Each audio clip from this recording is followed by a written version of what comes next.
Encounter at Farpoint, The Naked Now, Justice, Arsenal of Freedom, and Conspiracy. Hello, everybody, and welcome to The Seventh Rule with Cirroc, Lofton, and Denise Crosby. Hello. Awesome shirt, Denise. Rad shirt, Cirroc. Absolutely. My name is Ryan T. Husk. Today we're doing a full season review special on Star Trek The Next Generation. Season 1, we're going to talk about all of the aforementioned episodes and all the others, the iconic ones, the forgettable ones.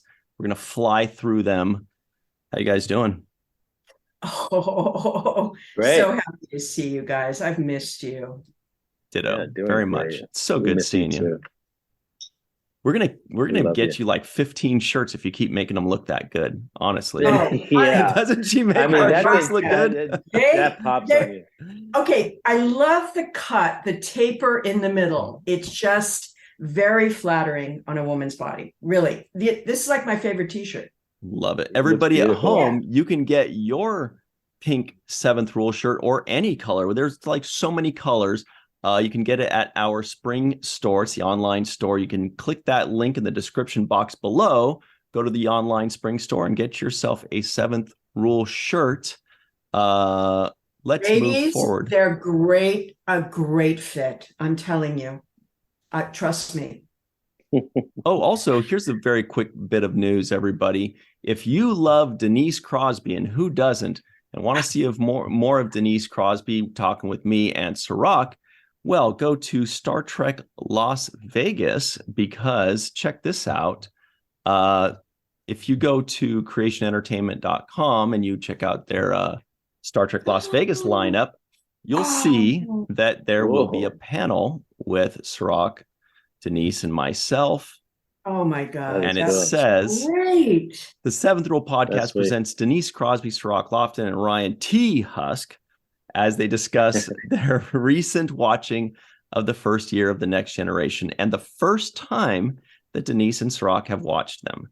They will discuss their thoughts and Tasha Yar's contribution to Star Trek lore. Join us. Oh, what a nice blurb.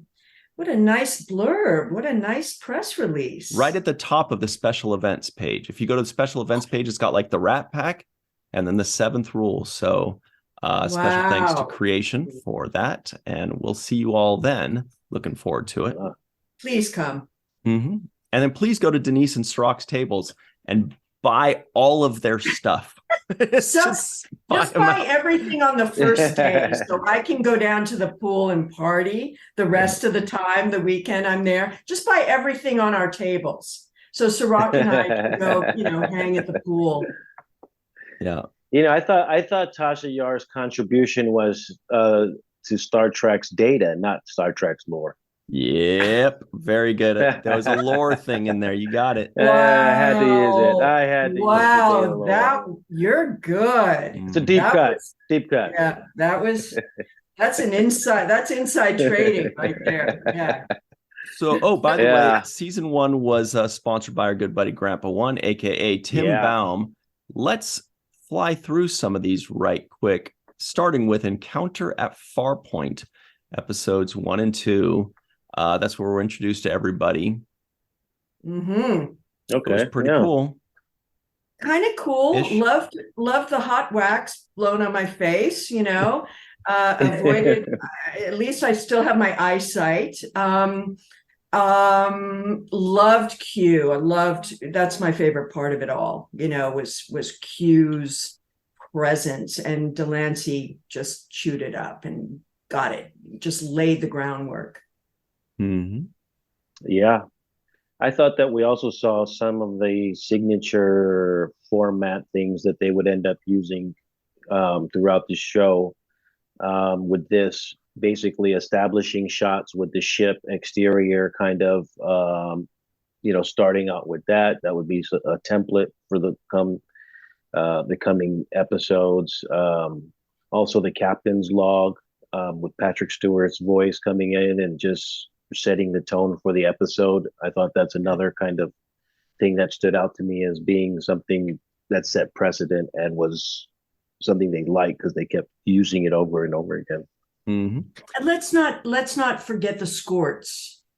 We saw some skorts in there. We did. You know, We did. some the scant uniform, what are they called? Scants. The scants? Scant. The scants. Oh, I'm thinking shorts and skirts. I like skorts. I like skorts too. Yeah, scants sounds a little sleazy. Skorts sounds. We wear skorts. Yeah. Skort sounds like beach wear. Yeah, skort. I'm putting my skort on today and going hitting the waves. Yeah, I like that.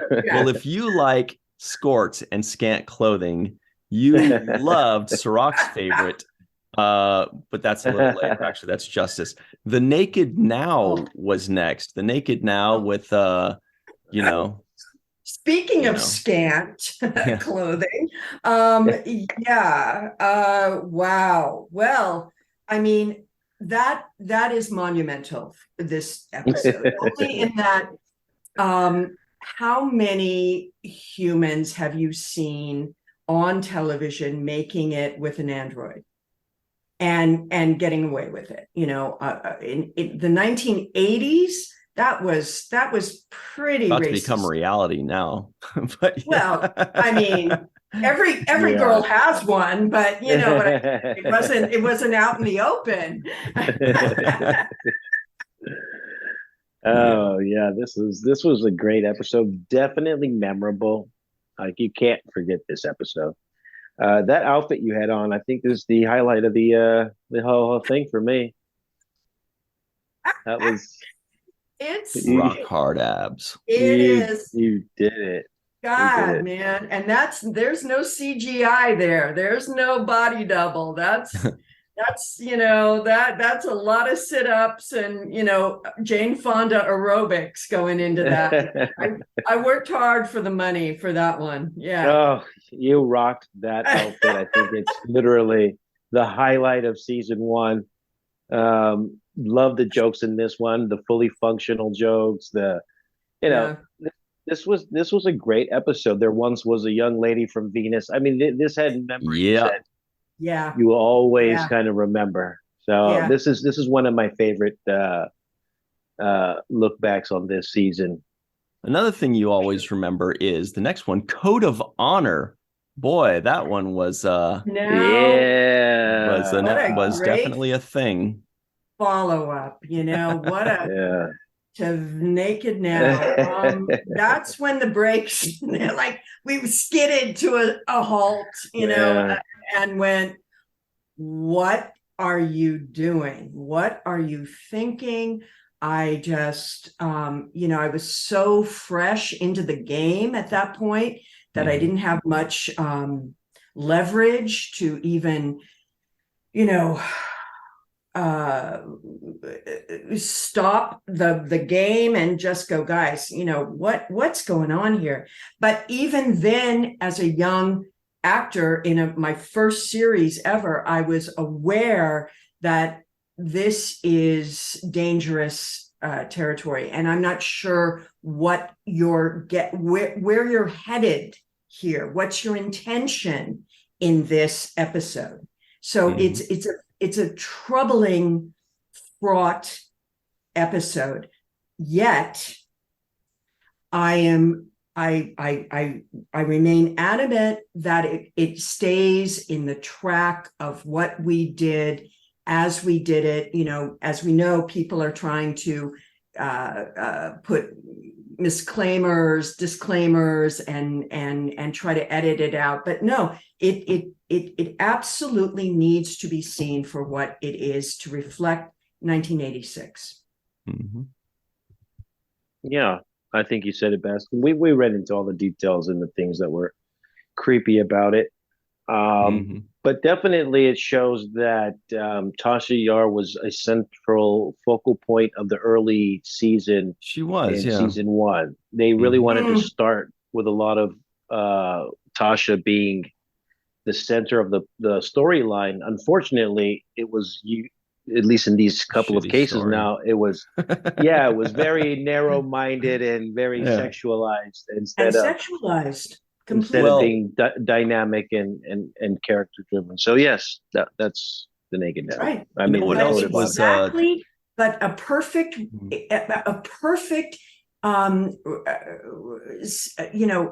semblance of the attitude and mindset of where we're at that point in time.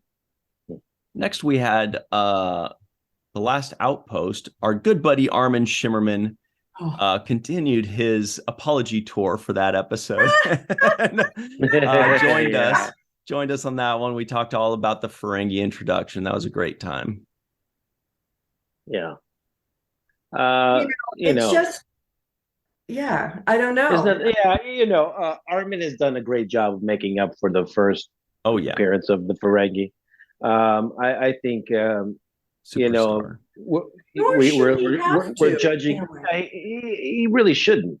No, I mean that was given this direction. Yeah, this is what the direction they were given. But obviously they developed their ideas on the Ferengi. But I do want to say that I like the graphics of the ship, the Ferengi Marauder that they showed in this episode. Love the Marauder. I love the Marauder. I thought that was, great job for the visual effects guys coming up with something really alien looking. And also I remember Geordi in this like close up on his visor and how detailed it was. Something just the little touches what makes Next Generation stand out over time. You know what else stood out just moving forward is Eric Menyuk, who played the Traveler in the episode Where No One Has Gone Before. And he's just another one of the many guests that we had that just blew us away in this. And thank goodness for them, right? Because sometimes the episodes didn't blow us away. That's right. And he brought such character and personality and artistry to this performance it was so wonderful. That was a highlight for me, watching this particular episode and reacquainting myself with his performance. He was and remains to this day a very soulful human being. Mm-hmm. Yeah, that was a fun episode. Also, Wesley kind of has his boy genius kind of breakthrough in this episode as well. His moment where that's right. He's able to solve things, and we start to see that. The one time he solved things for everybody. Yes, the one time. We're going, Traveler, you need to take it. Like the two of you need to go now and make That's interesting you say that. Galaxy a better place. It is interesting you say that because they actually did kind of do that a little bit. Absolutely. In future episodes of The Next Generation and in Star Trek Picard, it's referenced as well. Exactly what you're saying, Denise. Wow. I could write this stuff. You could write this. But not right now because we're on strike. Yeah, don't be a scab. That's true. Yeah, that's true. That's true. So up next, everybody knows the Snakes and Dogs episode, Lonely Among Us. Our special guest was Michael Westmore. There was Mark Alimo that played an Antikin in that episode, which was just kind of a star-studded episode, but everybody's covered up in these crazy masks. But that was a fun one. I mean, Westmore knocks it, hits a home run in this one. And it was so perfect that he joined us for the podcast because, I remember even acting in this going, what is this masterful thing in front of me, this dog snake thing? I mean, it was just incredible. I mean, that's my takeaway from it. Yeah. Also, I want to add really quickly that this is, I think, the beginning of the Sherlock Holmes kind of introduction into Star Trek. So that's where we got It's Elementary, My Dear Riker. And here is my Antikin. Yes, look at that. Flashback. So good. How ugly that is. So good. Really if good. This acting thing doesn't work out for you, you could probably get a job with Westmore. He can rap. He can play basketball. He can draw. Yeah. I know. He can design clothing. I'll do the courtroom drawings. I'm humble. The defendant looked like this. I mean, serious. Yeah, if they look like that, which, So up next, Cirroc also probably had a field day doodling this one. Justice, with all the toe you could ever want. Oh my goodness. Our guest was director James L. Conway. We also had a special guest, Rod Roddenberry, for a segment because he played a background actor. He was one of the Justice running teens, but they cut out his scene, but supposedly he's in there somewhere. That was a fun one. One of my absolute favorite episodes of first season. I mean, just because of its absurdity and humor and, outrageousness, and Bill Tice's costumes just take it to another level. And again, a very strange, I don't know what the intention of the commentary, the story is. They're just all blonde and all running and all perfect and all very naked but I love it for its eccentricity. And whenever I'm at a con or a ship or whatever we do with this beautiful franchise, and somebody has gone and made the effort to make a Justice costume and rock that scene, I scream out loud. It just makes me crazy.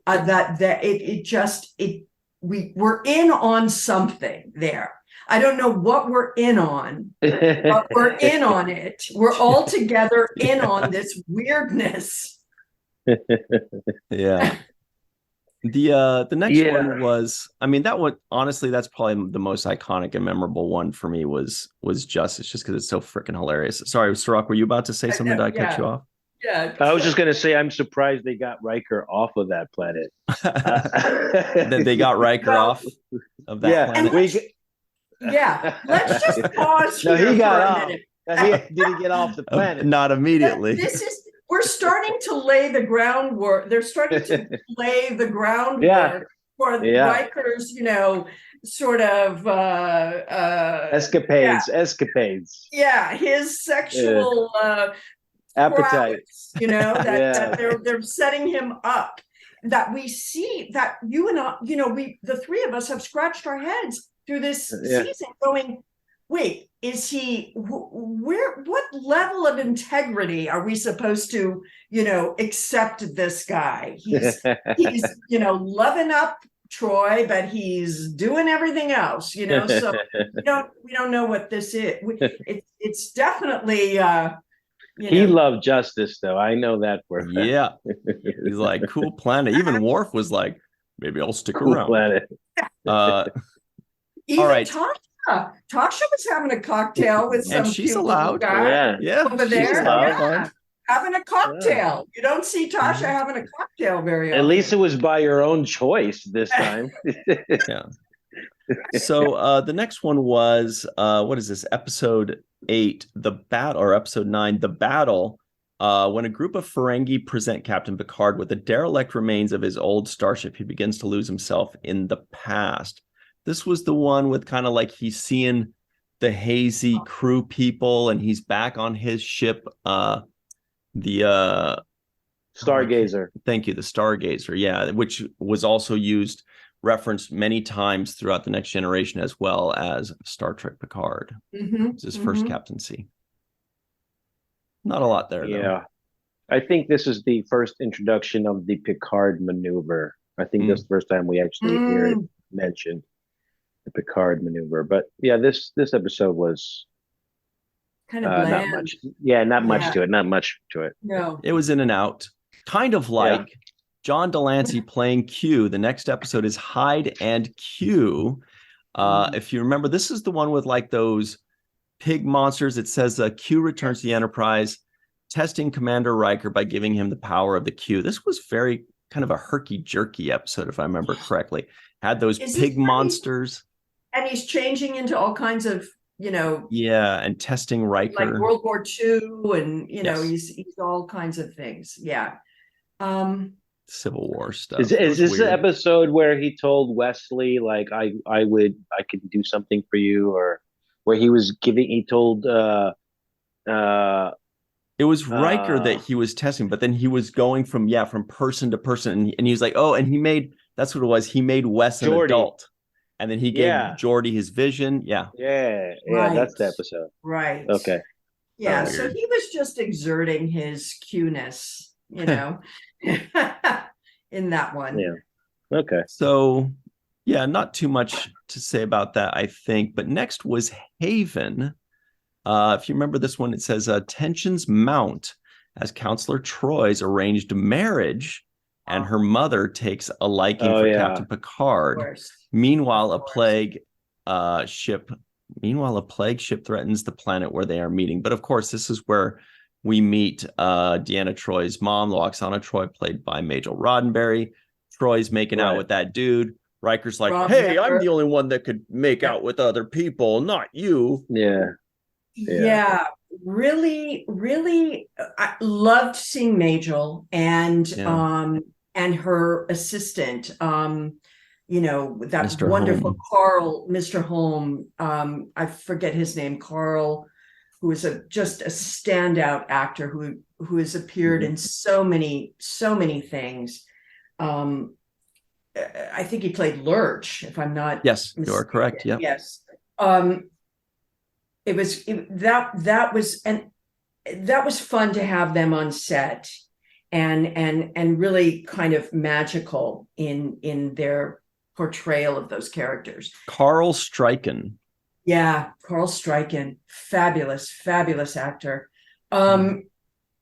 Again, though, this is a head scratcher for us because of the logistics of the through line of these characters. We were left going, well, wait a minute, Riker's just been, getting off on justice and, and now you're getting all pouty and proprietary with, and where is this relationship? I like the Riker that wants Troy. I actually prefer that Riker as opposed to the Riker that wants everybody else. The swinger Riker, the player Riker. I actually like. Yeah, I think he's better as the good boyfriend type than the player type. But what I do remember about this episode was the backdrop of them being on the planet when the interaction between Riker and Troy. It felt like a nice, Gone with the Wind type of, Western background, like a purple sky in the back. And they were in the holodeck, right? Yeah, but it reminded me of the old Western or something that I've watched. The way it was lit, the way it was staged. And even though it's simple and kind of maybe sound stagey, I kind of liked it. It just made me feel a certain type of way. So that's what stands out to me about this episode. Besides the whole Riker, you're gonna get some Troy beef. You're gonna get some westerns in future episodes with the Next Generations. Oddly enough, but we're gonna take a super quick break, everybody. And people that are listening in, they're like, I know the westerns. There's one called A Fistful of Datas. Just to give you an idea of what we're dealing with there. It's kind of a weird one. Anyway, everybody stick around. We're going to give ourselves a very quick break, and we'll be right back on The Seventh Rule. Hi, everybody. Welcome back to The Seventh Rule with Denise Crosby and Cirroc Lofton. We've got no trivioids today because, hey, it's all just episode titles. So up next was The Big Goodbye. Our special guest was Harvey Jason, who had that really cool bookstore in L.A., sweet. What an amazing guest. Interesting episode. I'm not big on the old-timey kind of stuff, but I was really happy with the acting. I thought it finally gave us a little bit of depth on Picard. Harvey Jason was an amazing guest. It's a good one. Yeah.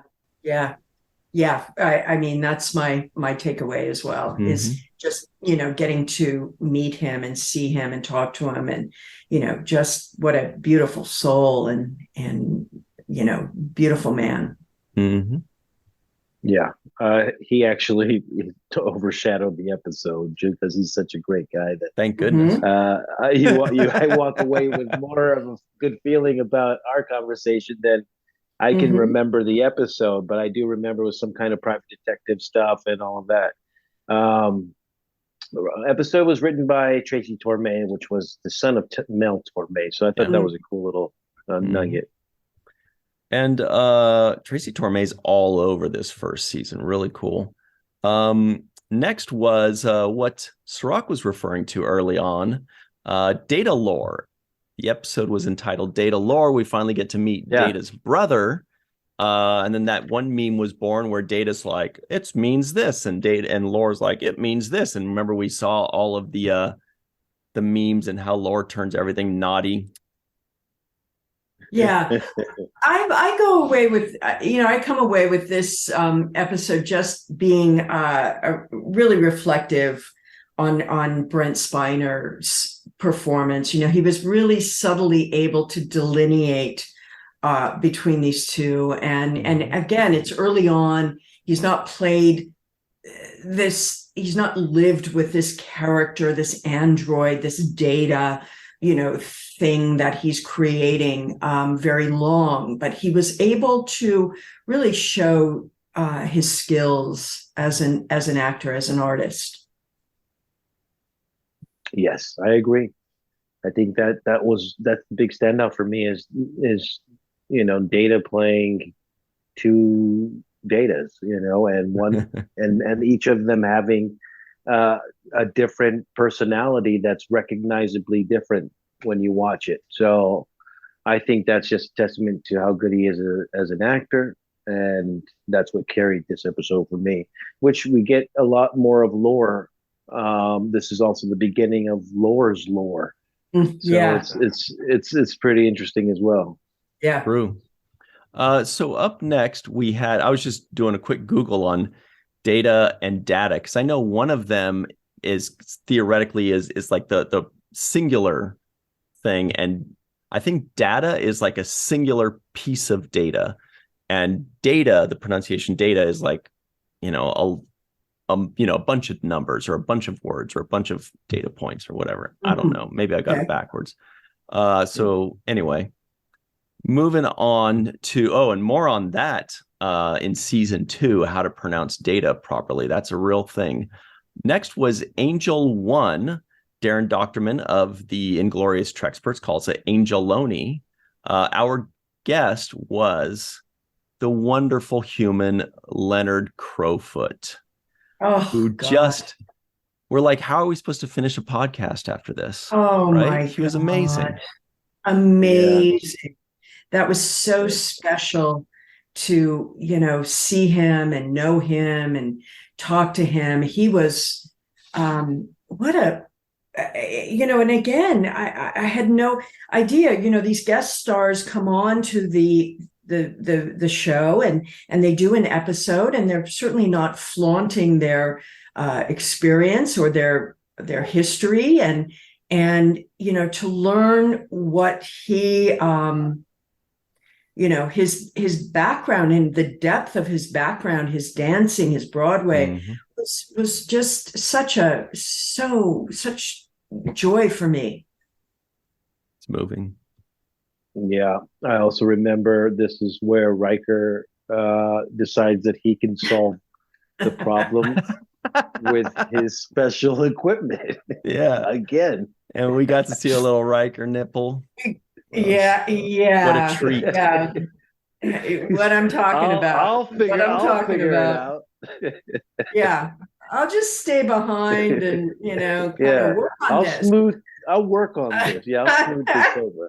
And I'm just gonna show you my chest. Yep. Yeah. Here it is, right here. Lovely. Oh, baby. This is Tysian. This is Tysian. Yeah. I'm going to call that Tysian. Yeah. All right.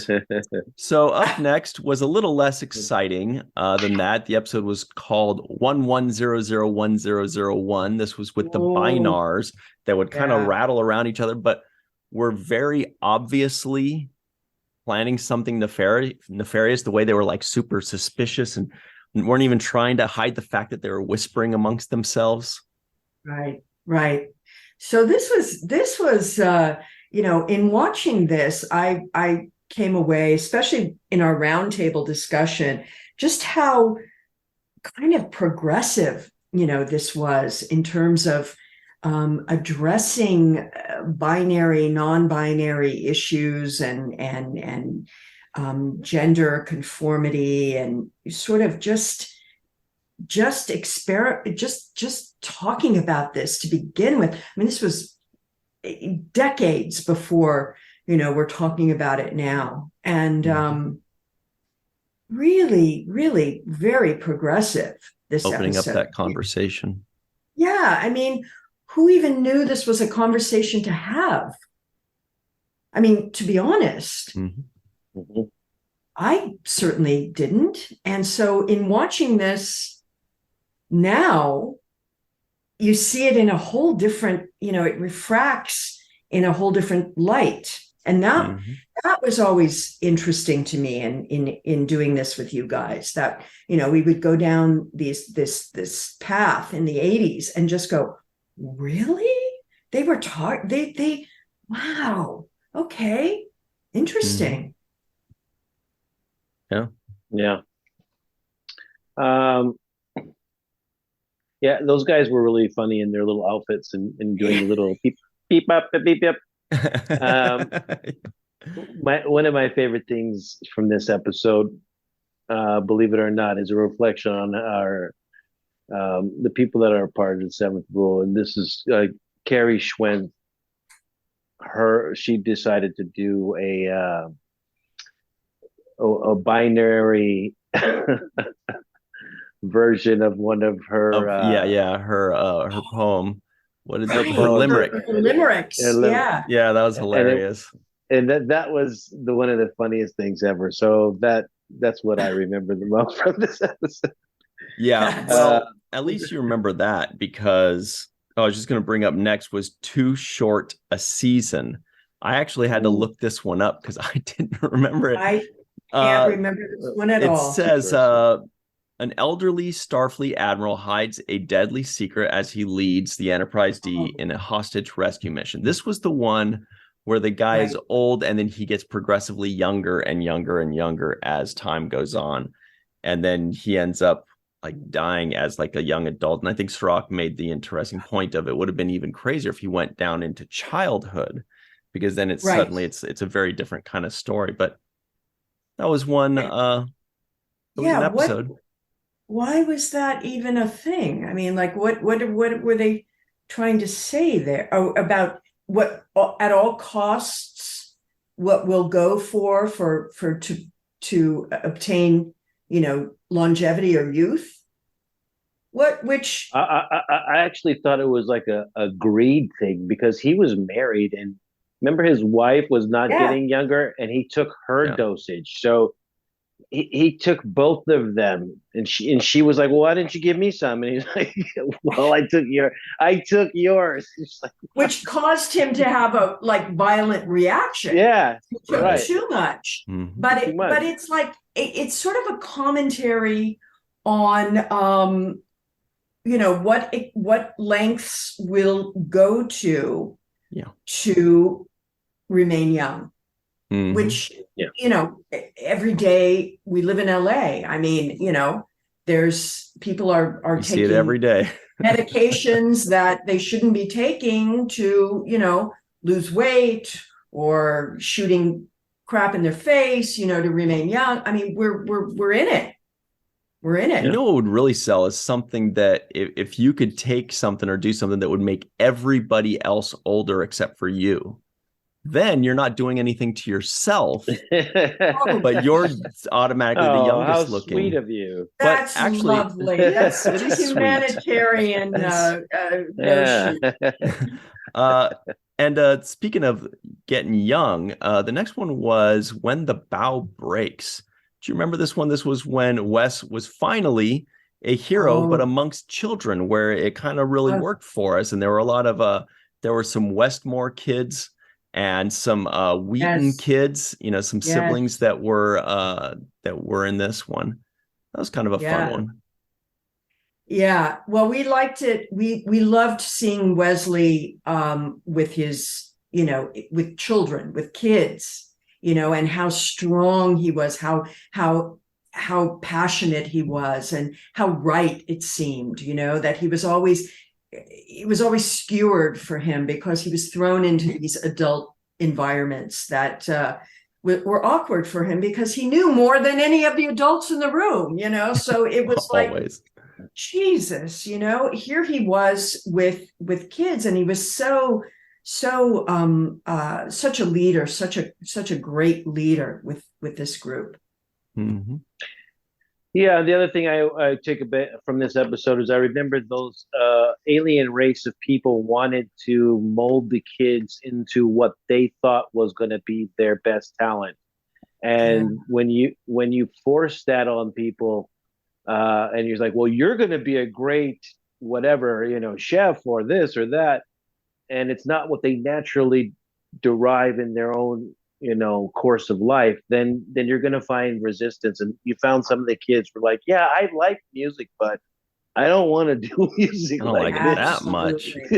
Right. So it was about freedom of choice to me, and allowing people to have that freedom of choice in life. Well, and acknowledging the person for who they are, and not trying, to fit a square into a circle, to make the square the best square they can be. Mm-hmm. And speaking of which, somebody that is absolutely not a square is Dr. Mohamed Noor, evolutionary biologist and professor at Duke University. He was our special guest for Home Soil, the episode of Home Soil. Thank goodness for that, because it talked all about, biology and terraforming and stuff. And we didn't really know what the heck was going on. And he helped us out. That was kind of I think the highlight of that episode was having Mohamed actually making this stuff sound exciting. He's like explaining all these things for us. But that was a good time. Yeah, he's so enthusiastic and so knowledgeable, and just, a joy to be around. So that was that just, we were walked through that one. Mm-hmm. Yeah, thank God for him on that one, because that was all about mass, gravity, and all kind of rotation and non-carbon. And I'm like, please explain this for us. You're looking at your notes, Cirroc, and you're like, I still don't know what this is. I still need him to. I need him to read my notes back to me. I need him like every day in my life, explain my existence. We had another really good guest joining us for Coming of Age. It was John Putch, who played Mordock, the Benzite, in the Starfleet entrance exam episode. It was really cool. And John has been all over the place in Hollywood. He was so fun. I mean, I love Benzites. I think it's so cool that they introduced that alien race and he did it. But John was very interesting just as a person, even more so than the character. Oh, John is, legendary Hollywood stock. He comes from the Stapletons, and, his mother was Jean Stapleton, the great actress on All in the Family. And his father was a fine director. And, it was so nice for me to reconnect with him, because he and I go back to the USA Film Festival. We were there together when I was on the jury there. So I hadn't seen him. I'd lost touch with him. So that was just a delight. And I loved him then. I love him still. And I hope we can continue our friendship. Yeah. Yeah. This was the episode where Wesley was being tested to see if he was on some kind of super genius level. Yeah. Yeah. To get into Starfleet or something like that. Yep. Right. Yeah. Yeah, I remember it was good. And he doesn't do it. He's not chosen. Which was great. I thought that was absolutely, that was the best written part, was that he doesn't win. He learns from it. Somebody else wins. But he did the right thing, in which, he helped Mordock, and he didn't, whatever it was, he learned his lesson. It was a moral lesson. Yeah, he helped Mordock, and Mordock actually did the stand-up thing and say, well, he would have done better than me, so I think he deserves it because he actually helped me. and that was another kind of good character moment for both sides. So yeah, I like that episode. Next was Heart of Glory, a Klingon episode. We had Vaughn Armstrong joining us. This was his first role in Star Trek, first of many. He's been in a ton of series, a ton of episodes. He's played a ton of different characters. This was the first one. This was the one that launched it. He played a radical Klingon. I can't remember the Klingon's name off the top of my head. That was a fun one. That was cool to see. Yeah. And he was terrific in the episode. I just remember I hadn't, again, seen it in all those years, and just how good of an actor he was so nice to see. The Klingon's name was Chorus, played by Vaughn Armstrong. Mm-hmm. Yeah, we got to see some of the Klingon rituals, and what we really got to see was how different Worf's character is from the other Klingons. I think they were trying to nitpick at him and say, have you always been this tame, or were you, have you been tamed, or were you always this docile, or something like that? And they were just poking at him because he was a Starfleet guy and because he's made that commitment. And I think that really showed us Worf's character. It gave us insight to the commitment that Worf made to be a stand-up Starfleet guy. Yeah, absolutely. And we saw that death ritual, for the first, which was really cool. Yeah. Yes. The episode to me in season 1, before this current rewatch, just from having seen it, decades ago, there were 2 episodes that I remember the most. One was Encounter at Farpoint. I remember buying the VHS tape for like $19.99. Had we known that we wouldn't have to pay for stuff later, I wouldn't have, but I did.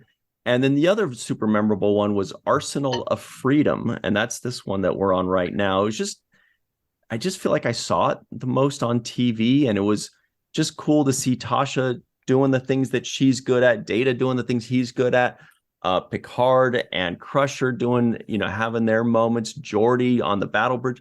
There was just so much going on in that episode that I thought it was a very memorable one. Cool. Yeah, that's right. We find everybody is doing what they should be doing. Yes. Oftentimes, we talked about that throughout the podcast, that, well, why wouldn't Tasha be on the away mission every time they go to visit, something, or why, so here you get her capabilities.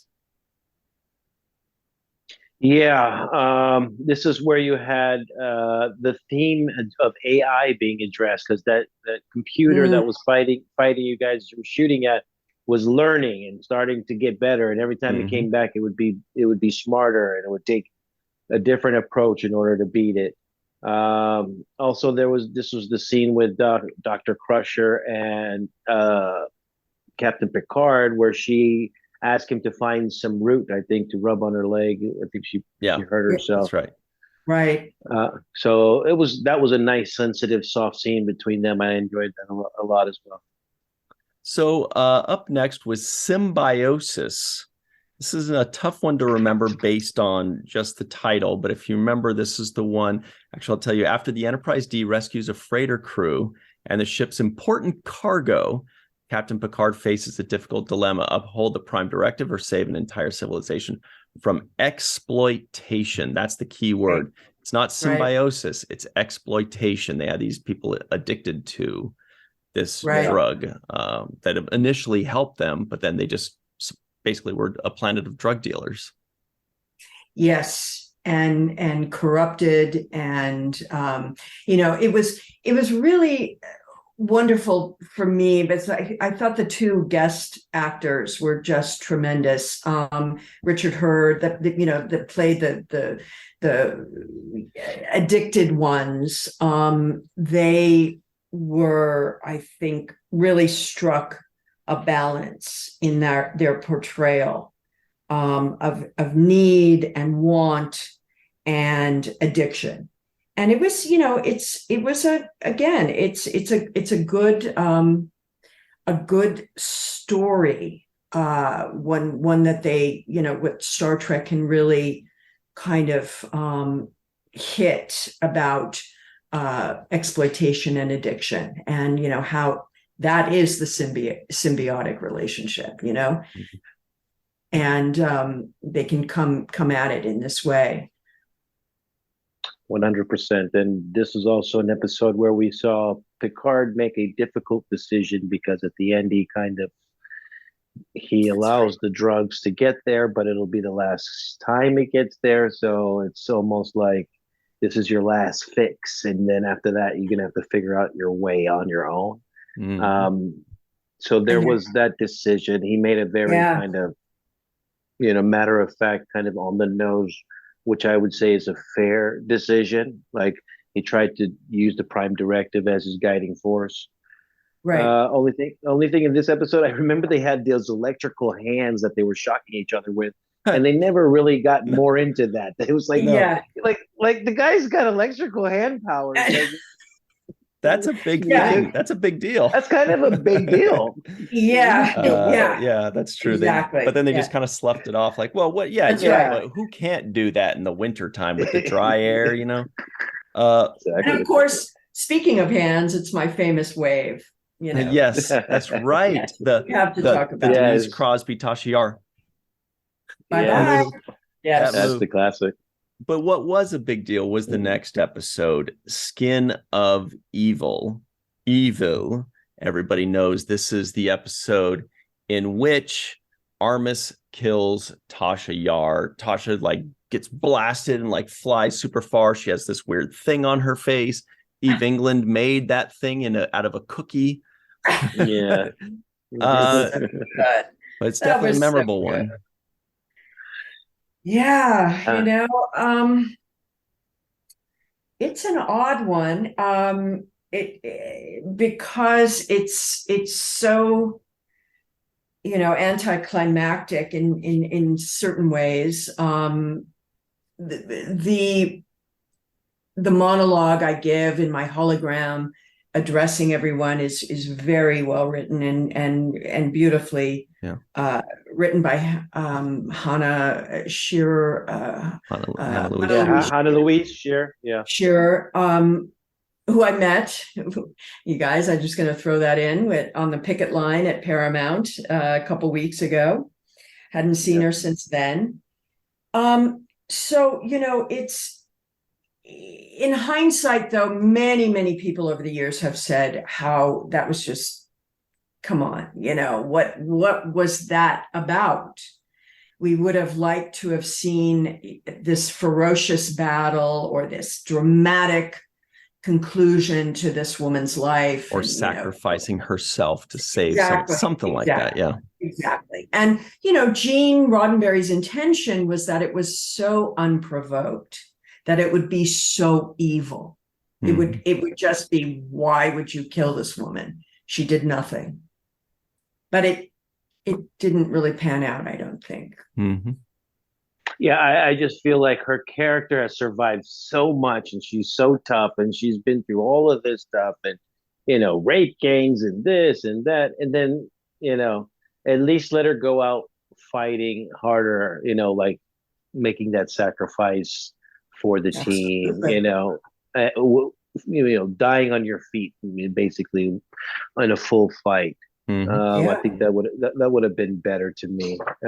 So I was a little disappointed with that, but they did make up for it with these personal sentiments that you give to each one of the characters. I think that was the redeeming factor. Absolutely. Well, Cirroc, let's fly through these last three real quick before we hop into our free-for-all. The next one was We'll Always Have Paris. We had writer Deborah Dean Davis joining us. This was her only episode that she wrote, so it was imperative that we got her. This was kind of a fun one, if you recall this one. I do. This was Picard missing out on a moment to have a date with a beautiful woman that he loved, and she ended up marrying another guy, a doctor who was really good at some kind of time engineering stuff. Mm-hmm. But really, this was for me. Picard says he was afraid, and it was missed opportunities. Yeah, He was afraid, and he is afraid of romance with a woman and how that's going to alter and change his life. And I think that's the biggest takeaway from this episode. And Deborah was a great, freaking amazing guest. Really loved having her. Absolutely. Next, we had Michael Westmore coming back for Conspiracy, because this was the episode where a guy's head literally explodes. I guess not literally, but it looks like it does. His head explodes, his stomach blows up, and so it was huge in makeup effects. It was extremely gory. The reason, Denise, this is related, if you remember, in one of the previous episodes, that admiral was testing out Picard and his lieutenant, saying, like, remember he was asking questions of Picard and the whole crew and saying, what do you think of Picard? And what about when he did this and all that? And he was saying that he thinks that there's something going on. And we're like, we wanted to see where that led.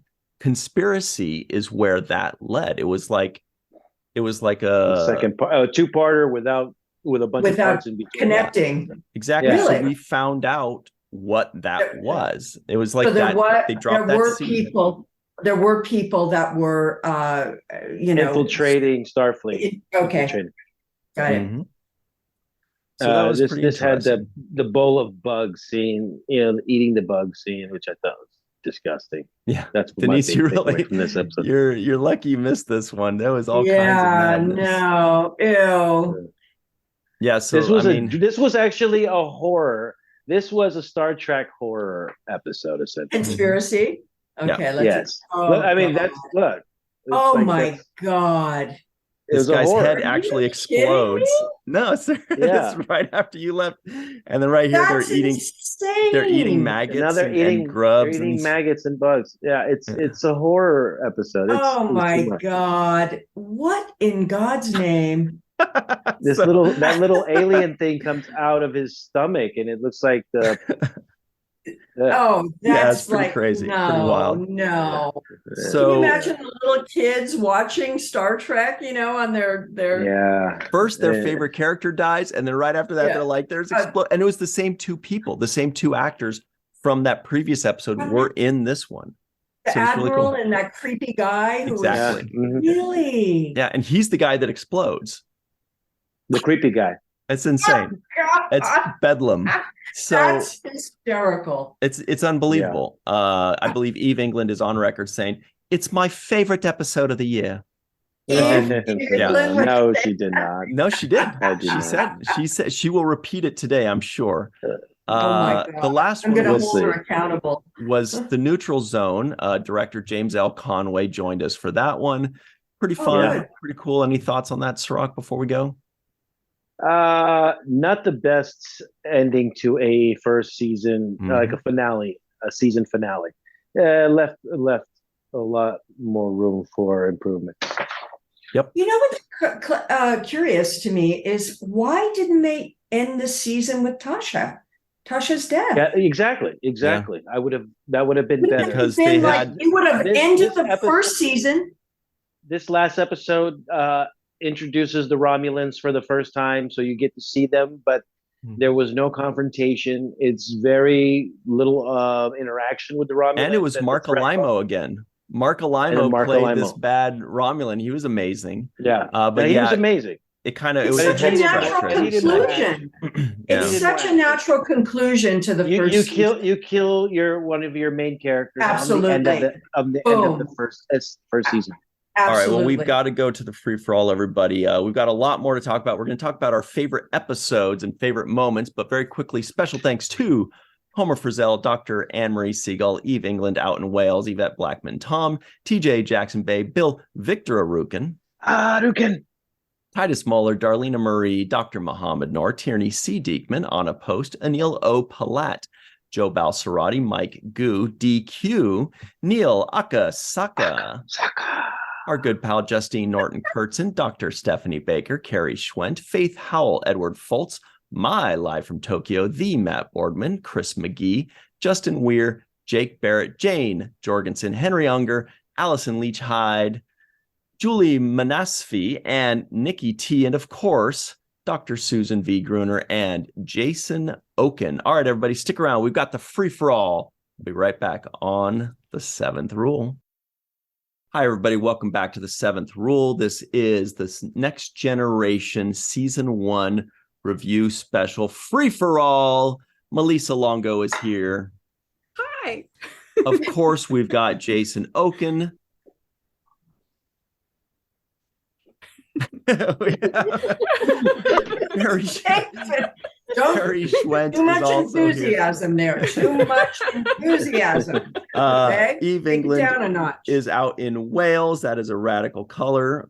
Allison Leach-Heid is wearing a Melissa Longo creation, as am I. You can get that at the introvertedrepublic.com, both of those. Chris McGee is also here. Mai is live in Tokyo wearing a cool ISO linear chip you could get in the Seventh Rule online spring store. Tierney C. Dieckmann is here also giving us the double cool hey. We've got Susan V. Gruner, freshly back from Greece and Turkey. Oh, and wearing a cool Thembolt and Chill shirt that I hope you will love. Faith Howell is here, and our newest cadet. All right. Let's get into it. First things first. Did we introduce Carrie? Yes. Oh, we did. Okay, Yeah. sorry. And we mentioned her early on, too, as well. Crafty Bear. We don't have a Jake Sisko guesses the IMDb score here. So instead of that, which character got the most non-appearance mentions in season 1 of Star Trek: The Next Generation? Holy crush, Jack Crusher. Jack Crusher. What's the number?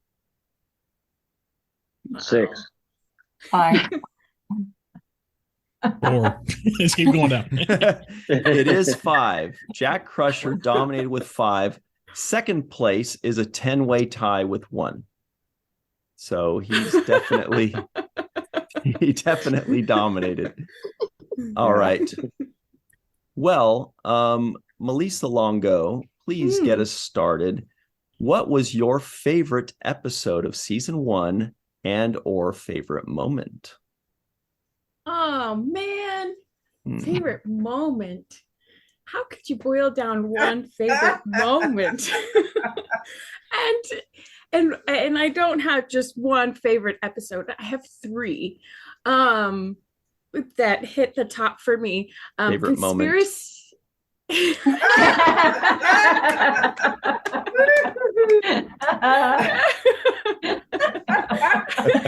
best pornographic moment or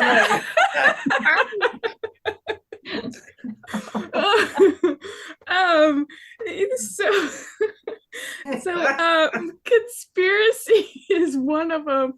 Heart of Glory and Where No One Has Gone Before. Maybe favorite moment is when the Klingon death scream. God. But yes, Conspiracy was great because of all the gross stuff and how much I said ew while watching it. Yeah, those are my answers and I'm sticking to it. Although I would like to give honorable mention to The Naked Now and Justice because they were just as Denise. They're just so much fun to watch. Yeah, Why? for sure. Oh, never mind. For sure. Costumes alone. And all the oil. Oh, and Melissa's also wearing a Melissa Longo creation. I am. I love how it cuts and tapers. Allison Leach-Heid is here. What's up, Allison? Did you have a favorite episode and or moment of season 1? I do have a favorite episode, and it is The Big Goodbye. I love that episode. And just for Crusher, she's amazing in it. All the physical comedy and facial expressions. So she wins hands down in that episode. And many times she will steal a scene by telegraphing all of her emotions through her face. So that's my favorite episode. And I don't know if I can boil down to just one moment, but I'll say my moment for the episode is when she's tripping down the stairs, because that's hard. Me too. She did it with such grace and believability. So, and so that's my favorite. And that's hard to do. Like, especially in heels and not looking at the stairs, and that's serious physical skill there. And not hurting yourself, because rolling your ankles is painful. Yeah, talk to Ginger Rogers. She did everything Fred Astaire did, but backwards in heels. Yeah. You know? Wow. Eve England does everything backwards in heels. What's up? Do you have a favorite moment and or episode? Yeah, so conspiracy is definitely my favorite. I just loved it. It just popped compared to all the other episodes. It's so different to everything else that we saw in season 1.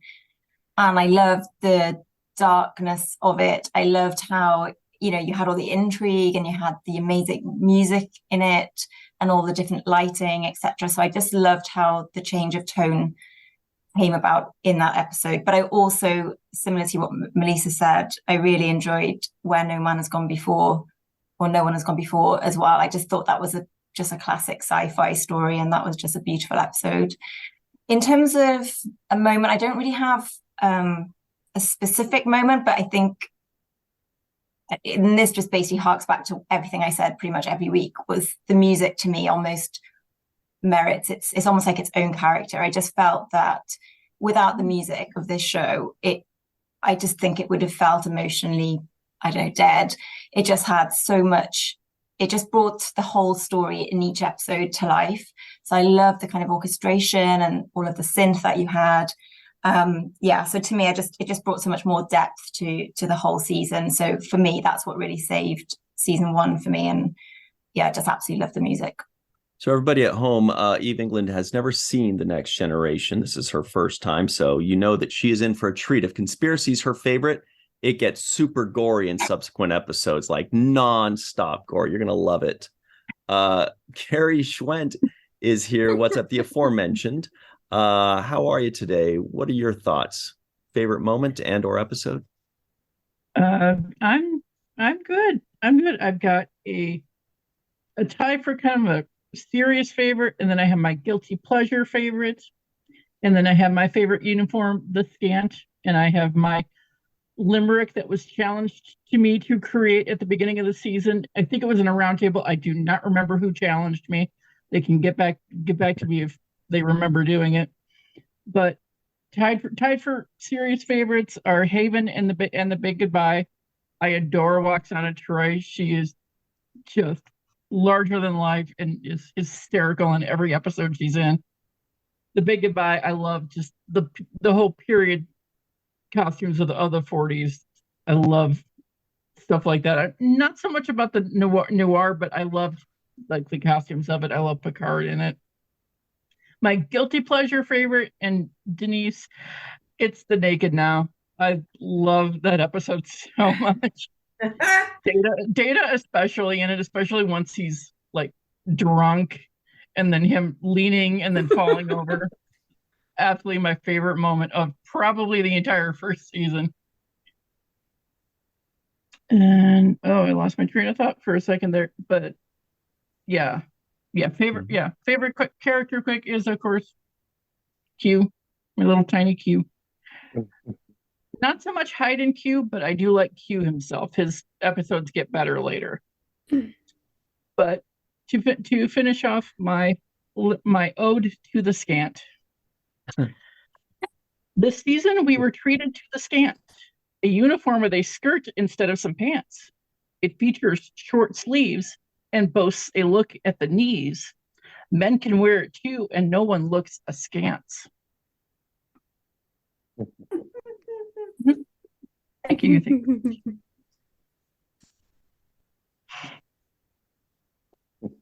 Oh, you're on mute, Ryan. Don't tell him. Oh, bummer. I just complimented your background, Carrie. I said it looks great. Good work. Some wrap-up collage. Mm-hmm. Jason Okun is here. What's up, Jason? Do you have a favorite episode and or moment? I kind of look at this probably like everything else when it comes to a series or a series of movies as, what it depends on my mood. There are a few things that I'd probably highlight, and depending on what it is, I lean toward one more than the other. I mean, several people mentioned Conspiracy just because of how different it is. A few others I'd mention is Heart of Glory, Coming of Age, Data Lore, and 11. Let me get this right: 11001001. Because of how unique it was, in a way that it was, really well done. The interesting part when it comes to moments is you can actually have very good moments and very bad episodes, and that's kind of an interesting thing about Trek. And certainly, Skin of Evil is not anybody's favorite episode, but the end of it, Denise, and your speech and the way this was delivered. I mean, this is sort of the crew as we want them, as we want to see them, as we want them to be, and it's marvelous. To see, for example, Patrick spar with John Delancey. I mean, Hyde and Q is not the best episode, but see them spar and hear Patrick recite Shakespeare. I mean, any day of the week. So that's great. There are some, I'd also highlight a cringe-inducing moment, and that drugs can make you feel good. Speech in symbiosis. So I don't understand why people do drugs. I mean, that was just so preachy to me. I mean, to me, that was kind of a cringe-inducing scene. I mean, I understand why it was done, but again, there are these moments here and there that are, terrific, and some that are not, and some episodes obviously are better than others. And these moments come in all kinds of different places.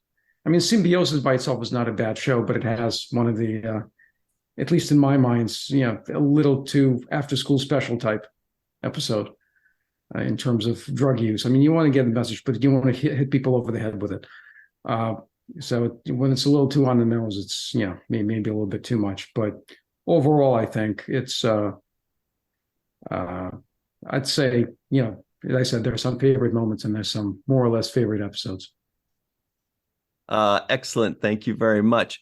Jason Okun, Dr. Susan V. Gruner is back with a tan from the Eastern Mediterranean. What's up? What's up, Sue? Okay. Do you have a favorite moment and or episode? Well, for the first time, I think, I actually looked on IMDb because I wanted to look at the whole season and see every episode so I could give you the top 3. And I read all this stuff that really amazed me. I know that Denise has told us so much about what went on behind the scenes, and there's even more that I did not know about, which explains a lot. And looking back at the entire season, I actually liked it. Remember, I was a hardcore Trek fan, and I didn't want to watch that first season, and I didn't when it first came out because I was such an original series fan. So my favorite 3 are Haven, Conspiracy, and even the first one, Encounter at Farpoint. Even though I hated it back in the day, looking back, I like it. And I love Conspiracy. That's Wrath of Khan meets Alien. And like you've said, those are my top 3. I don't think I have a favorite moment, but I miss Denise's presence on the show. That's noticeable immediately and unconscionable that they didn't mention it in the next episode. But those are my fave 3 episodes. And there's a lot of strange things going on behind the scenes. People quitting, and amazing that they did anything. Yeah. And looking back, we love them now. We love the whole thing. Mm-hmm. Well, even so, Sue, when you said hated it, I can't be the only one that wasn't wishing that you did this when you said it. I hated it. Oh my God. Hated it. Yeah. Oh man. So Tierney C. Dieckmann is here as well. Tierney, even if you didn't watch every episode with us, I bet you got them mostly memorized. Do you have a favorite moment and or episode? Oh my. Can't necessarily say I have a favorite episode specifically.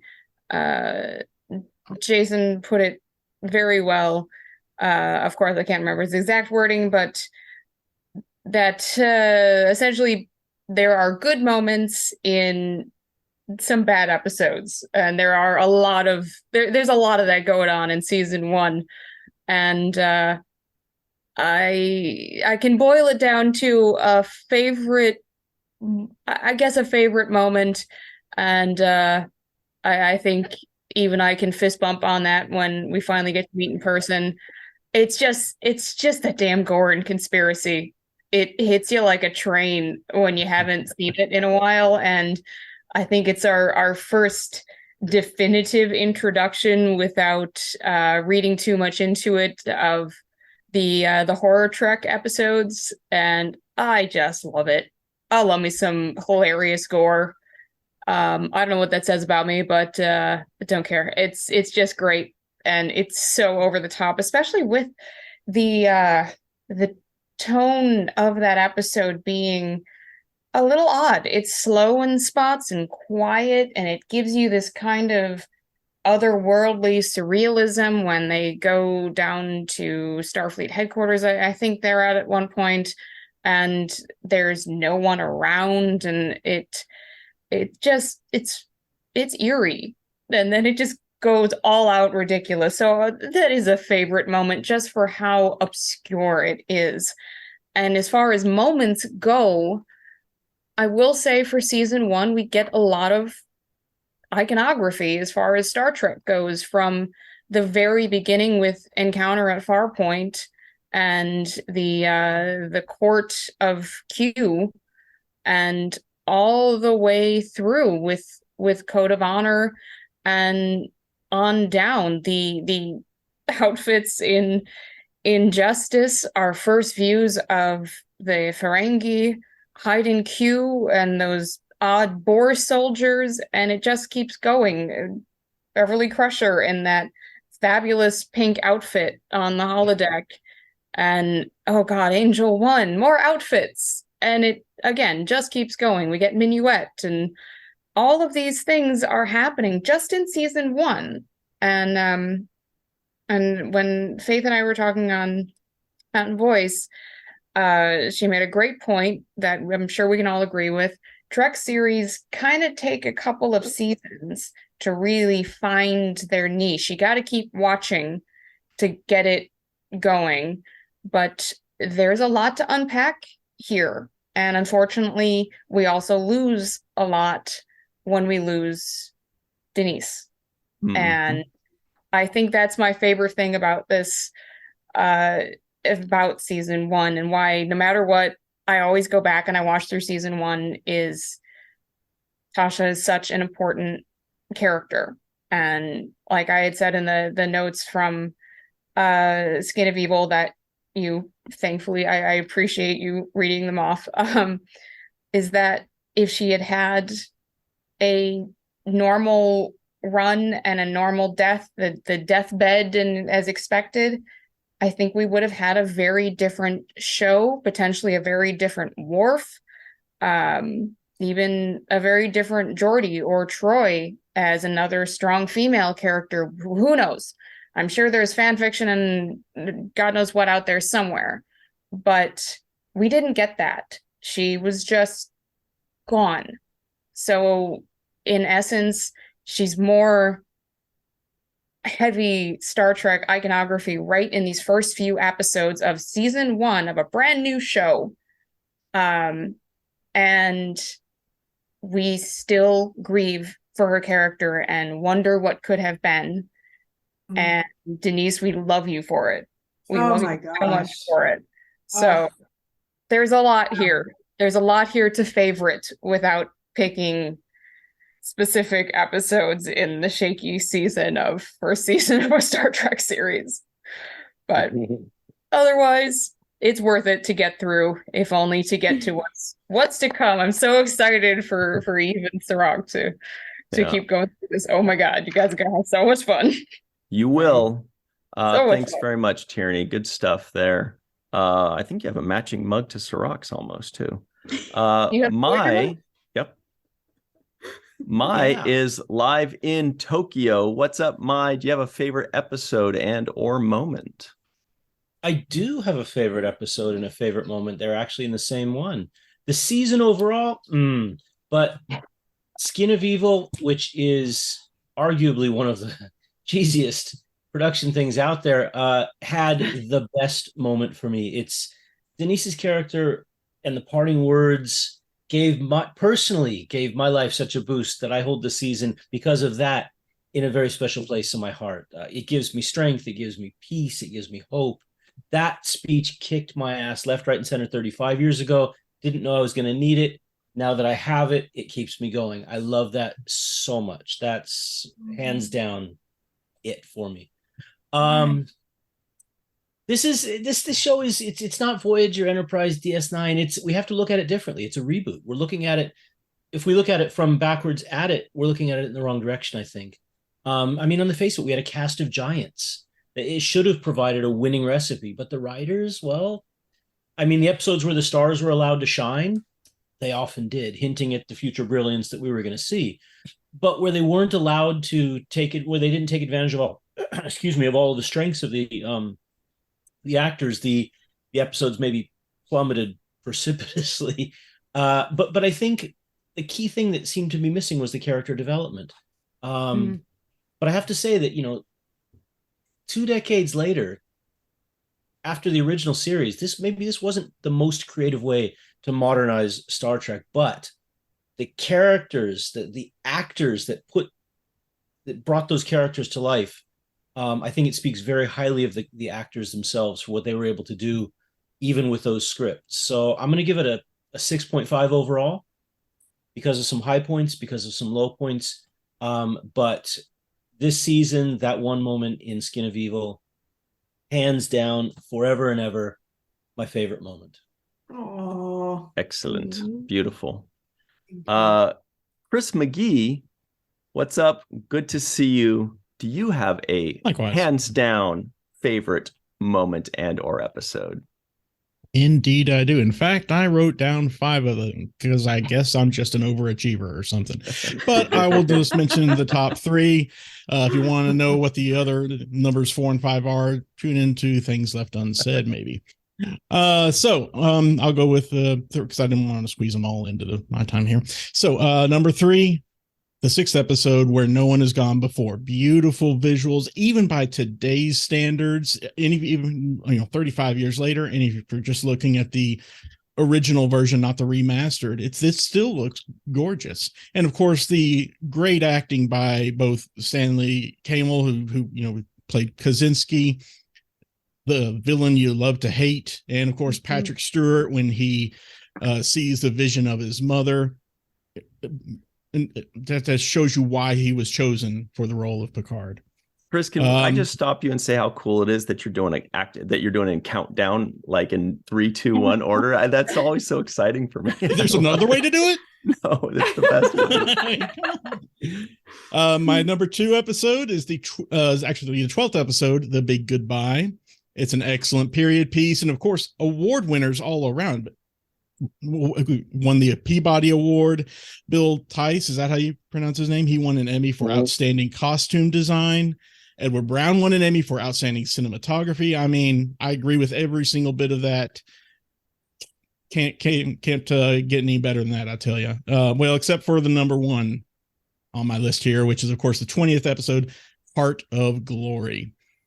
Good story. Excellent cinematography. I love that final scene where Worf roars and the camera pulls back in staccato, and then immediately you shows a close-up of Picard and you just know what he's thinking while he's watching, just witnessing it. And of course, what else can be said about Vaughn Armstrong's incredible performance that hasn't already been said during that episode's review, with of course Michael Dorn as well. Just fantastic. Perfect episode of the season, and that's saying something for this. As far as, yes indeed, those wonderful roars. I also have a few takeaways, but I'll just say one now and save the rest for Things Left Unsaid.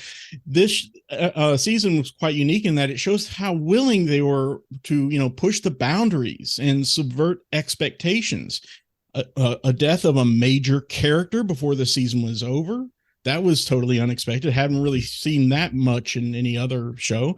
And of course, as everyone's already said, the conspiracy episode with that surprising gore right at the end. No one was expecting. So it was great to see that they were willing to go the extra mile in this show. As for my favorite moment, I'll combine it with my quote of the season, which I'm not going to just duplicate a quote that I've picked for a previous episode. That'd be a little bit lazy. So I tried to pick a quote that I figured would encapsulate the entire season as a whole. So my favorite moment in quote is at the end of Encounter at Farpoint with when Picard leans forward and says, "Let's see what's out there." Because after all, folks, we're just getting started. Excellent. Yeah. Looking forward to 6 more seasons. Faith Howell is here hanging out in the Enterprise D. Faith, do you have a favorite moment and or favorite episode? Definitely, it's easier for me to pick favorite moment. As Tierney already said, I feel like Trek always needs a couple seasons to get started, and I do wonder, Denise, if you had stayed with it a while longer, would you have gotten the episodes that you were hoping for? Would the writers have figured out the characters better? But we got what we got, and we do get to see you again later. So the stories were different, but we can still appreciate them. My top 3 has to be the melanoid slime worm, because I mean, Yes. we got a whole character out of 3 words we didn't expect to be Yes. ever heard of again. And I also like that episode for that little glimpse into the academy and things outside of our regular starship that we're on. I also like Minuet, and I feel like there's so many little nuggets that are so there he is. Yay! So many little memorable nuggets that pop up throughout not just this series, but throughout all of the intervening years. So the Klingon roar and Q in particular. So as much as this is not my favorite season, I really appreciate all that was all the foundation that was laid here. And I hope that Cirroc and Eve will stick around despite the rocky start. Yep. Cirroc probably will. Eve's thinking about it. Cirroc and Denise, final thoughts on season 1 as we close the book on the greatest season in Star Trek history. My goodness. I think it's a wonderful sort of historical place mark to see what happens, how after 25 years the idea and the thought to revisit this legendary TV show that had meant so much to so many people, how it can find its way. And I think, you have to give it credit for just throwing down, good or bad. A lot of it doesn't work, but somebody had to go first. And it succeeds so well in that way. And, look at what we're experiencing now. The people that are sort of in charge, the custodians of Star Trek, they started by watching this, and going, we love this and we love it so much, we're going to do it in our lives. We're going to go on and make this stuff happen. The J.J. Abrams, the Terry Matalas, all these guys that are in the throes of it right now. And there's something really sort of profound about that. And I'm just really proud and pleased to be a part of that, Yeah. Well, you should be. You're a freaking highlight. You're an all-time Star Trek highlight in just 23 episodes. Absolutely. Absolutely. So sweet. You're so sweet. What do you got for us, Cirroc? My favorite episode, probably gonna be The Naked Now, and that's because of you, Denise. That outfit you were rocking. I'm never Now gonna there's hear a the surprise. title again and do a hoochie coochie dance. It's just something. Yeah. Well, I still can. Well, I still can. Okay. Everybody knows that when I get intendant vibes, I can't go back. So that you were killing it. You were killing it. And I definitely love the whole fully functional data jokes and stuff like that stands out for me. I like Where No One Has Gone Before. I thought it was a good concept for science fiction and them kind of going to the outer limits of space and being propelled at that rate. I like that concept. I thought Vaughn Armstrong was probably the best guest star of this first season. His speech that he gives to Worf in Heart of Glory kind of resonates as my favorite words speech-wise in this. Just the way he delivered it, it felt like Shakespeare. He says, "So when the night was still and quiet and the sound of the blood rushing through your veins filled your ears, the only way to silence it was to slip out into the night and, like the hunter that spawned you, join in the struggle of life and death." And I mean, just the way that's written is extremely poetic to me. And I think that's Vaughn hit it out of the park when he delivered that scene. I enjoyed the moment in We'll Always Have Paris when Picard is basically told by the woman that he left behind that, you know, being with her would give him an ordinary life. And he said, "Am I that transparent?" And I felt that was a really a moment of revelation for Picard's character about his kind of kryptonite and his vulnerabilities in his own makeup. Geordi without the visor, kind of seeing for the first time, and the expression on his face will always be something I could remember as just an awesome performance. And, you know, overall, this season wasn't so bad when you compare it against other stuff that was being produced in the 80s, stuff that I probably wouldn't watch again at all. So when you put it up against that, you know, the themes were timeless themes, and they're thought provoking, and that's what Star Trek I think tries to do the best of. It's just provoke the viewer to think and encourage them to use the skills that they have in deducing and rationalizing and science and whatever you have to use to apply to problem solving. That's what Star Trek kind of encourages, and that's what I like about it.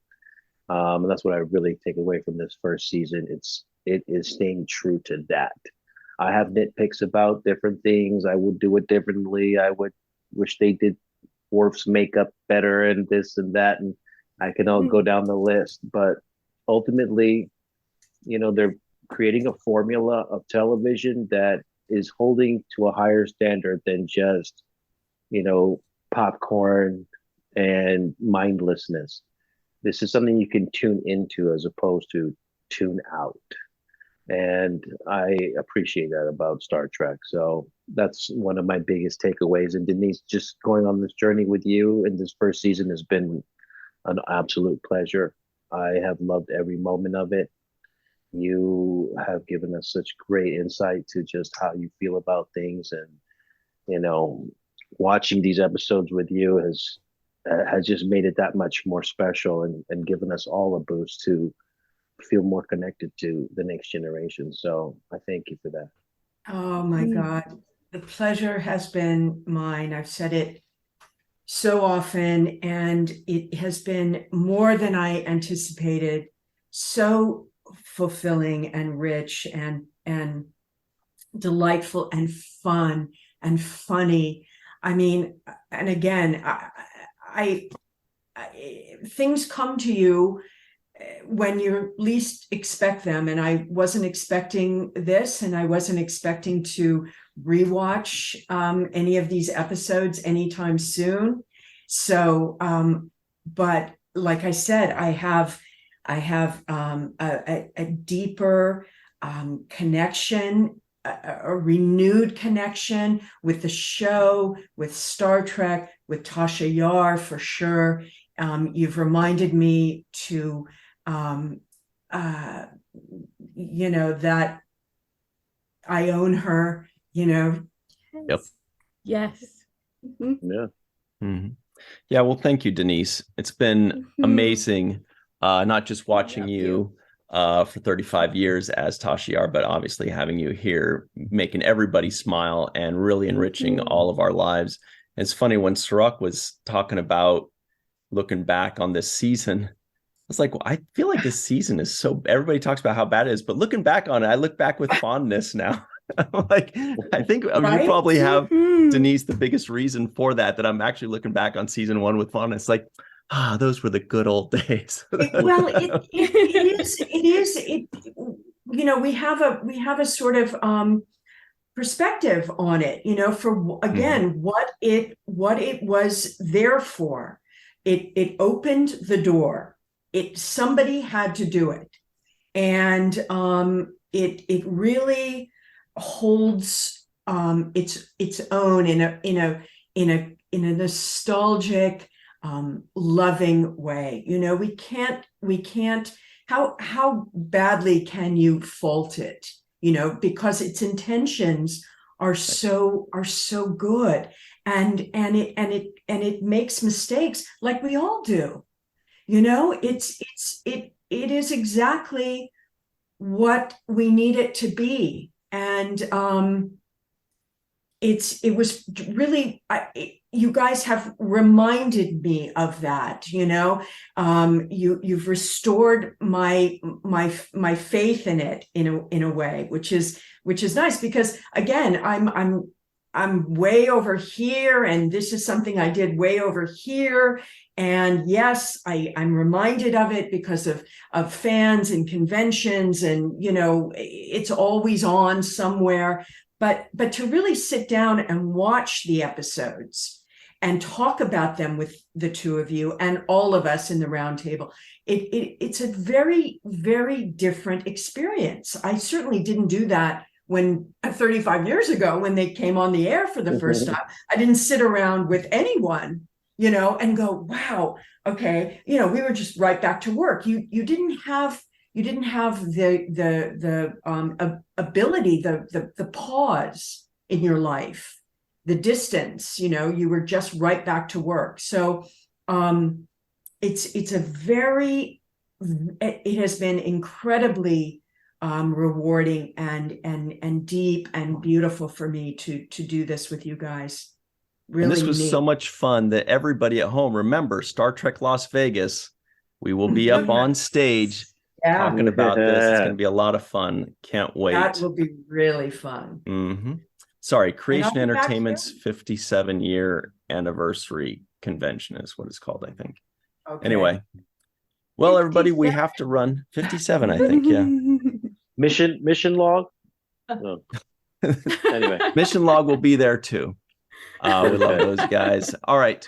So thank you to Melissa, Jason, Okun, who, by the way, when you said everybody makes mistakes, we all looked at Jason like, he doesn't. Carrie Schwent, thank you. Thank you, Eve, Allison, Chris, Mai, Tierney, Sue, and Faith. And especially Denise Crosby. Everybody go tell her how much you love her, either in person or online at Twitter, the Denise Crosby, I believe it is, at the Denise Crosby. We will see you all soon. Thank you very much for joining us. And until next time, always remember the 7th rule.